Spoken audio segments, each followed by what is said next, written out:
Hey there and welcome back to Rimworld. My name is Pete and today we finally complete another episode of our Rimworld Ice Sheet Survival series.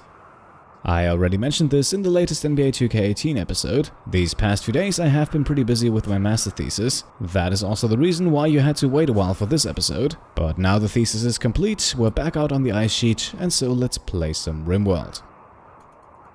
In the last episode we started cooking with Cambiar and we also completed the hydroponics research, and both of those things should hopefully make it a bit easier for us to feed the colony in the future. At the moment, Cambiar is preparing a few more cannibal meals, and doing so will very likely consume the rest of the human meat we have in store. Our 3 Huskies meanwhile are on a small hauling trip. There were still a few slate blocks on the map from a cargo drop a few episodes ago, and while the Huskies have nothing else to do, they might as well make themselves useful. A short while later then Cambiar finishes cooking. That means he can now quickly tend to his mechanoid infection that is still not gone away, and he can also haul all 14 cannibal meals into the storage room.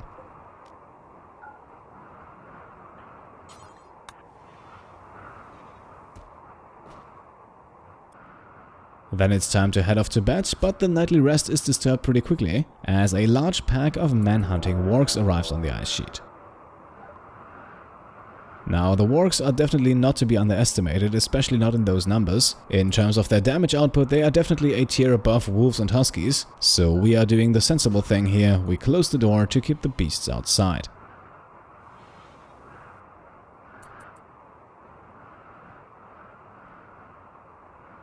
While we are out here though, we might as well try to get some shots in. The manhunter state will last a while, and if we can maybe injure a few of the wargs, chances are good they will bleed out and die before they leave the map.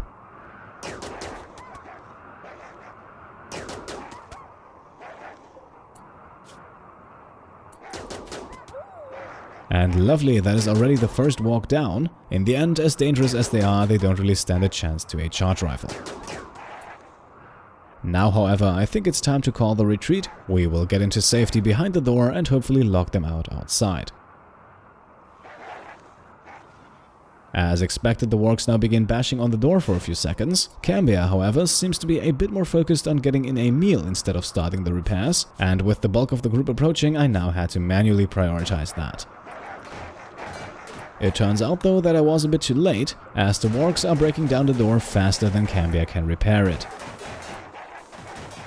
And that means, yes, the animals have breached our defenses. At least the first line. At this point I'm not too worried yet. After all, we have quite a few more security measures in place. With Cambiar then, we have no time to grab the meal. That will unfortunately fall to the wargs. Cambiar meanwhile needs to get going to get behind the next set of doors, and this time we will also start the repair process immediately.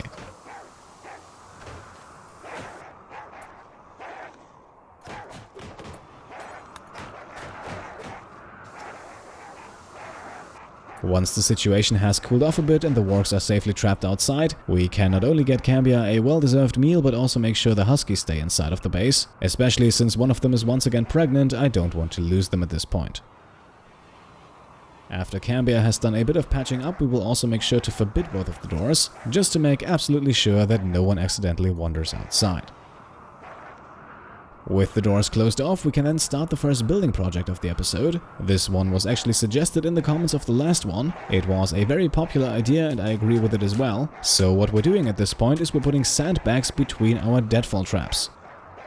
This is a very simple way to increase trap effectiveness, as enemies will try to avoid the sandbags when walking through the corridor, in turn making them more likely to step onto a trap.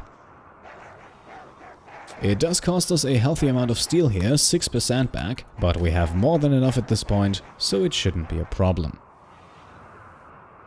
The sandbags are then very quickly built. That means our defenses have been upgraded once more, and Cambiar, still tired from the mechanoid infection, can get himself some rest.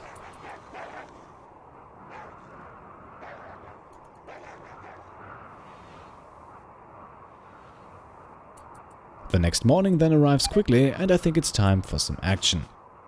The breakfast here unfortunately causes food poisoning. Still, that does not keep us away from sending Cambiar out to hunt ourselves a few wargs. And we are going to use a strategy that has already worked well on centipedes before. We will peek out the door here to take as many shots as possible, and then once the wargs get too close, we will return back into hiding. Once again, however, things don't go quite as planned. Yes, one more animal goes down, and with that we have thinned out the herd a bit, but in the middle of his retreat the food poisoning strikes. Instead of closing the door, Cambiar decides to puke, and the first warg here lands a successful hit. However, there is no time to treat the injury yet. The animals are once again busy pounding on the door, and we need Cambiar on repair duty immediately.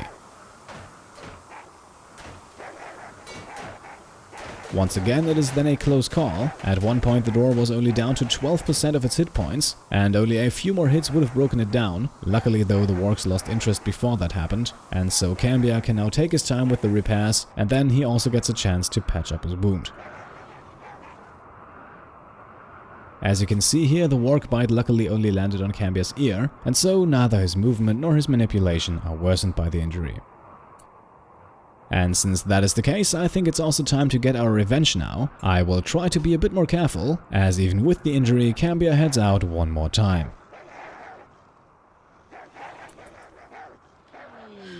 Before we can start shooting though, we have a nice little event pop up here. It seems like a Scythic Soothe has hit the ice sheet, and it is causing a nice plus 15 mood bonus.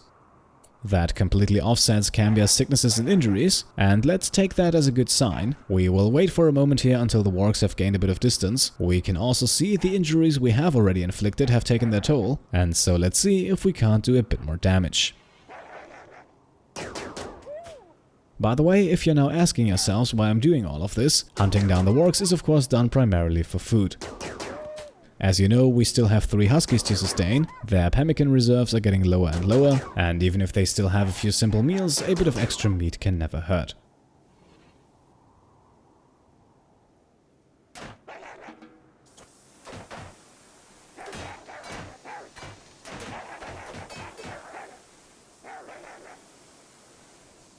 Alright, lovely, a few more wargs are down, the door is back up to full strength, and here comes some more. Now we are going to jump ahead a bit here. I doubt you want to see me fight wargs for the rest of the episode. At this point right here we land another kill, and with that we have more than half of the herd already down or dead, but thanks to Cambiar's mechanoid infection it is once again high time to send him off to bed.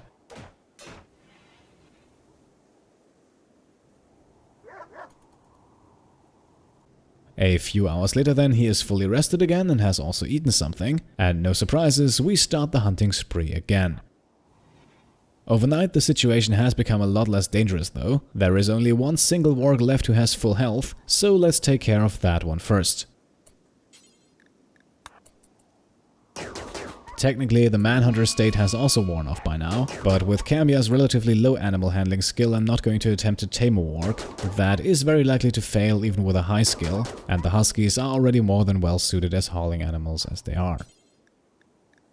Now at this point most of the wargs here have already bled out, a few more are in the process, so let's help them out a bit here. We don't need them to suffer, and the sooner they're all dead, the faster we can start hauling.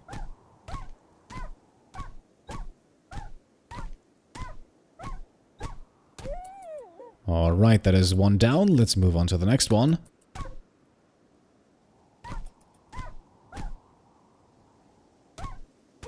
And I think, yeah, that would be all. A few wargs might have been able to escape. You can actually see one here at the top of the screen making its way across the ice sheet. We are not going to waste time in pursuit. I would say we have more than enough corpses here. If I'm not mistaken, each one of those corpses will produce 90 units of meat, and that should allow us to feed the Huskies for quite a while longer.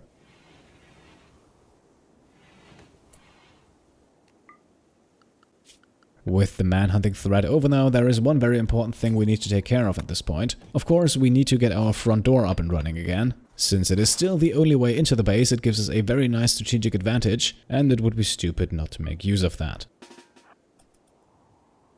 With the door back in place, we can also start hauling. Unfortunately, the Huskies are of no help in this regard. They are sadly not strong enough to carry any of the corpses, so Cambiar will have to do it all by himself. The next morning is here, and after a round of hoopstone and a nice meal, Cambiar hauls the remaining corpses into the base, otherwise they will deteriorate over time, and that means we could potentially lose out on precious meat.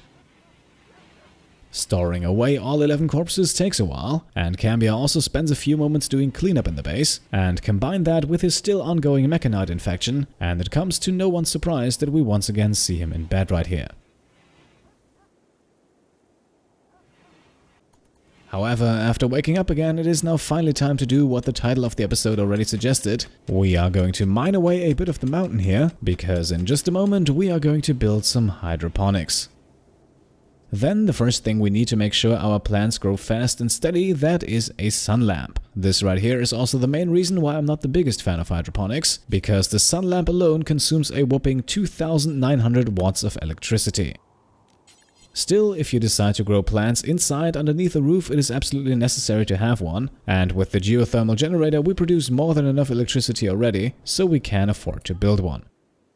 That generator, by the way, that is also a key piece in this whole setup, as the generator itself produces some heat.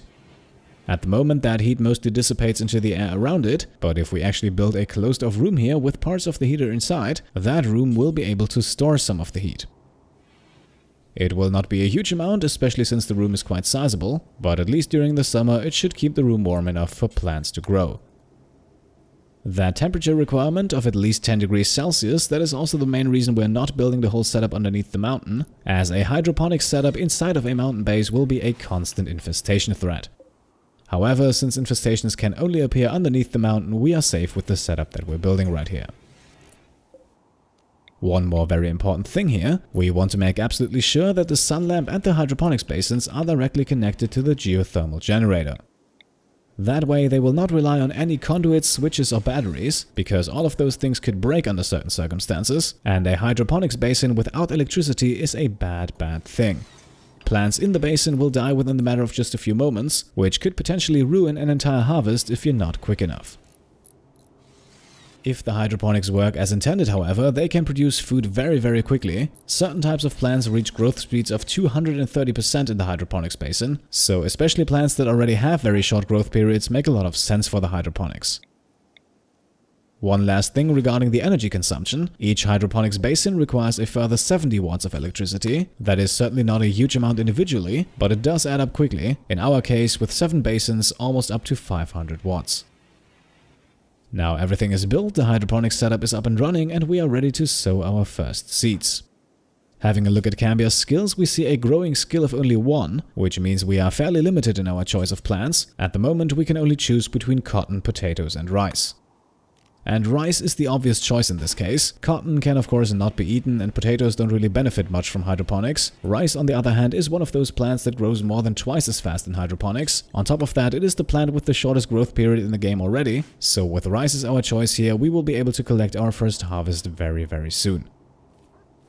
The downside to that fast speed is that rice won't yield as much crops when it's harvested. In that regard, plants like potatoes or corn are much better, but in terms of overall efficiency, rice in hydroponics basins definitely shines, because the growth speed more than makes up for the rather mediocre harvest. We also have to keep in mind, with Cambiar's growing skill as low as it is, harvests will fail from time to time, so that means he won't get anything out of a grown plant, which would of course be very frustrating if that plant had grown for 2 weeks, while it is understandably less of an issue if the plant only takes a few days to mature. As Cambiar is asleep, we can see another great thing here. The mechanoid infection has finally disappeared, and that means for the first time in I believe 2 or 3 episodes, Cambiar is fully healthy. So less sleep, more work, that is the MO for Cambiar on the next day, as he finishes sowing the remaining rice plants.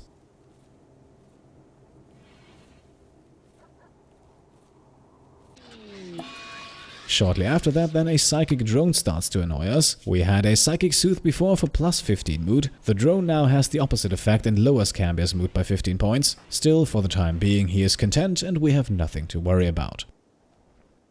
Now, building the hydroponics, we ran through our steel reserves fairly quickly. As you can see, we only have 21 units of steel left, and I think we should increase that to a more reasonable number. Thankfully, we still have 4 mechanoid corpses in our storage room. 3 of them are centipedes, which yield a lot more steel than scythers, but we will disassemble them all right now, also because we need the steel for one more small building task. 4 disassembled corpses later, we are then back up to 280 steel, and we are now going to use 65 of those to build ourselves a heater in the hydroponics room. I know I said that in the summer the geothermal generator will produce enough heat, but temperatures still occasionally fall below the 10-degree mark. We could probably build a thicker wall on the right side there to counter that. In that case, however, we would have to deconstruct and rebuild the wind turbine, so all in all, I think simply building a heater is the easier choice. And we will also only set that heater to a low 15 degrees, it just needs to make sure the room keeps a comfortable growing temperature, and this low target value also makes sure it doesn't consume a ton of electricity. While we wait for the rice to grow, I think it is now a good time for some crafting. Next to our fairly depleted steel reserves, we also don't have that many sandstone blocks left, so we will have Cambiar make 100 new ones. That only takes him a few hours, but he did sleep in between work shifts, so we catch up with him on the next morning as he completes the bill. And while the Huskies haul the stone chunks into the storage room, we can focus on research. Our tribal colonist is ready to start working on the ship that will eventually get him off this planet. For that, we need to complete all 5 research projects on the right side here, and we will start with the fastest one that is available to us right now. We will research the ship computer core. This computer core will eventually be needed to control our spaceship. Without it, we can simply not take off. Building the computer core, however, is not as easy as just completing the research project though. You also need to obtain a very specific part to build the damn thing, but we'll talk more about that when we get to that point. Over the course of the day, research progresses nicely, the psychic drone also comes to an end, and so we send Cambiar off to bed with a good chunk of research already completed.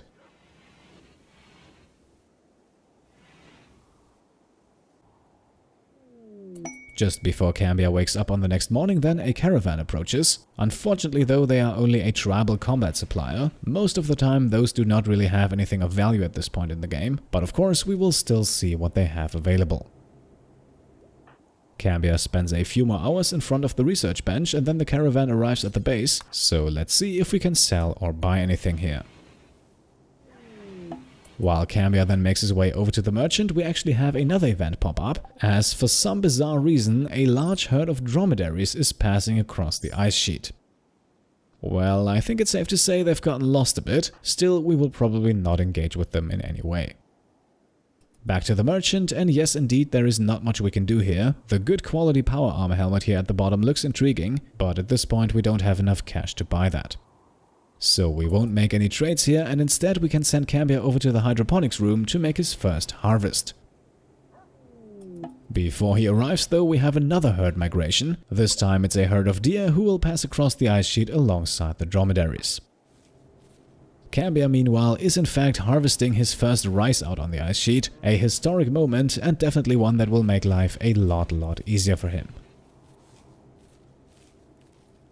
Now, there is a reason, by the way, we are not going to tangle with these herd migrations, and that is that it will very likely lead to an absolute massacre involving the traders.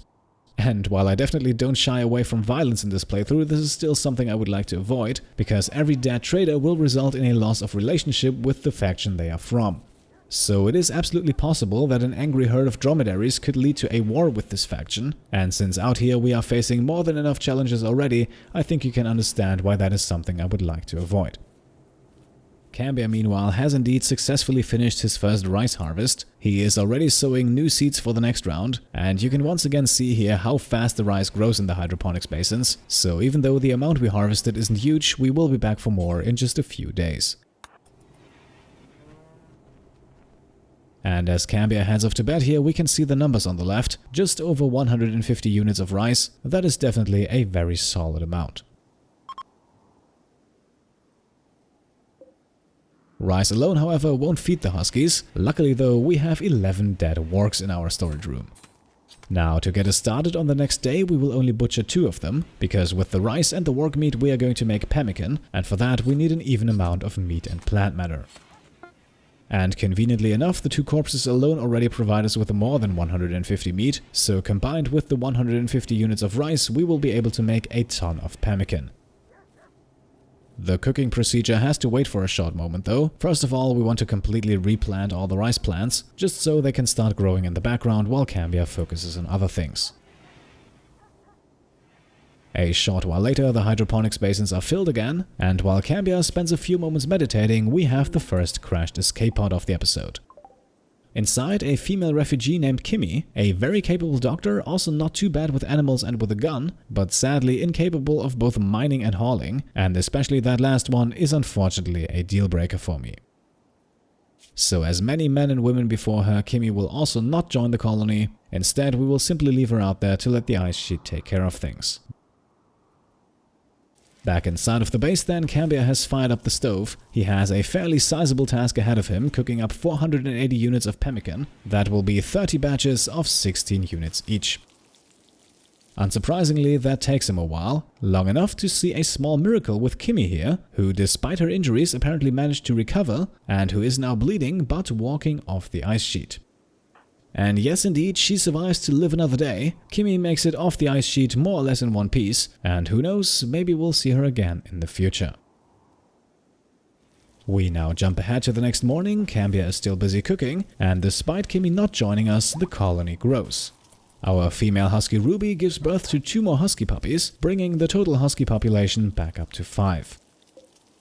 Now, you probably remember the last episode, in which I also made it very clear that 5 huskies is a bit too much for the colony to handle, and even though Cambiar is busy cooking a ton of pemmican, not much has changed about that. So I'm very sorry, but I think I have to do this one more time. Neither one of those husky puppies will remain with us.